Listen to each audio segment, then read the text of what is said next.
Hello नमस्कार बच्चों। कक्षा 7 हिंदी का जो पाठ 8 का है, शाम एक किसान। इस पाठ के हम प्रश्न अभ्यास इस वीडियो में देखने वाले हैं।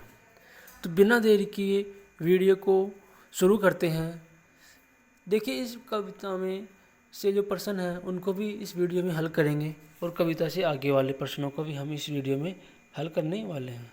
तो बिना स्किप किए वीडियो को अंत तक पूरा देखिएगा।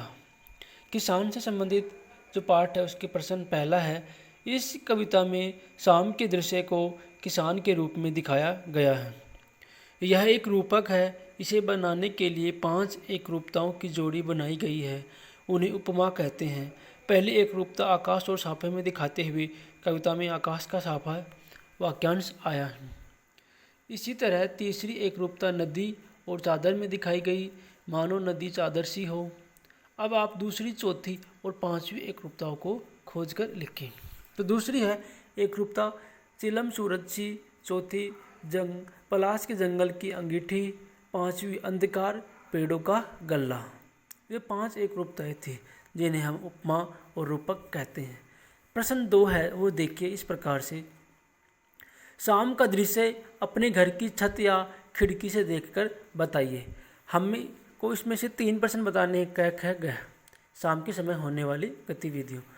क का है, शाम कब से शुरू हुई।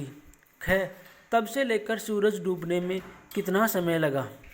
और ग का प्रश्न है, इस बीच आसमान में क्या क्या परिवर्तन आए। तो उत्तर शुरू करते हैं हम। शाम में घर की छत या खिड़की से देखने पर पता चला कि सूरज के पश्चिम में पहुंचने के साथ साथ ही संध्या होने का रंगत होने लगता है। अर्थात पश्चिम की तरफ सूर्य जाते ही शाम के रंग में आसमान ढल जाता है। शाम के सूरज के डूबने में लगभग 1 से 1.5 घंटे का समय लगता है। और इस बीच आसमान में लालिमा छा जाती है। नारंगी और बैंगनी रंगों के बादलों से आसमान व दिशाएं ढक जाती हैं। तो इस प्रकार के परिवर्तन आसमान में शाम को। प्रश्न 3, मोर के बोलने पर कवि को लगा जैसे किसी ने कहा हो। सुनते हो, नीचे दिए गए पक्षियों की बोली सुनकर तुम भी 1-2 शब्दों को बांधिए। कबूतर, कौवा, मैना, तोता, चील, हंस। इन सब की बोलियों को हमें शब्दों में बांधना है। कबूतर कहेगा, कहाँ जा रहे हो।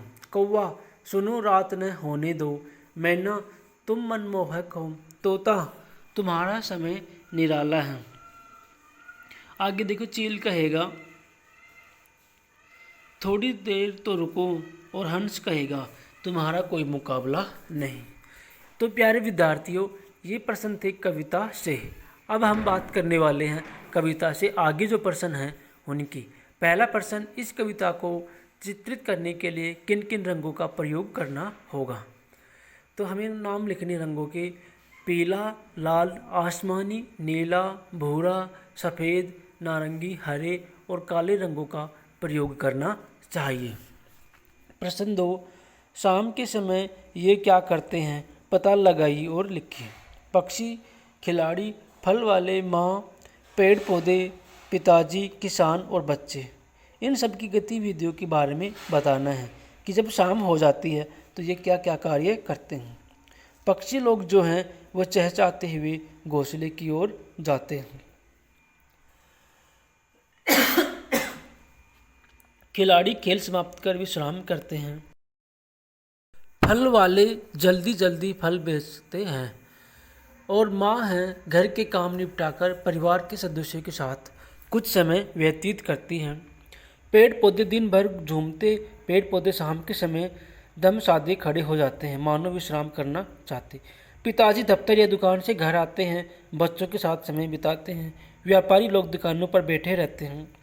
किसान जो है खेतों के काम समाप्त कर घर की ओर चल देता है। बच्चे माता पिता के साथ समय बिताते हैं, कुछ मनोरंजन के लिए टीवी देखते हैं। आगे प्रश्न 3, हिंदी के एक प्रसिद्ध कवि सुमित्रानंदन पंत ने संध्या का वर्णन इस प्रकार किया है। संध्या का झुटपुट, बांसों का झुरमुट और चहक रही है चिड़िया, टी वी टी टुट टुट टुट। ऊपर दी गई कविता और सर्वेश्वर दयाल जी की कविता में क्या अंतर है, लिखिए।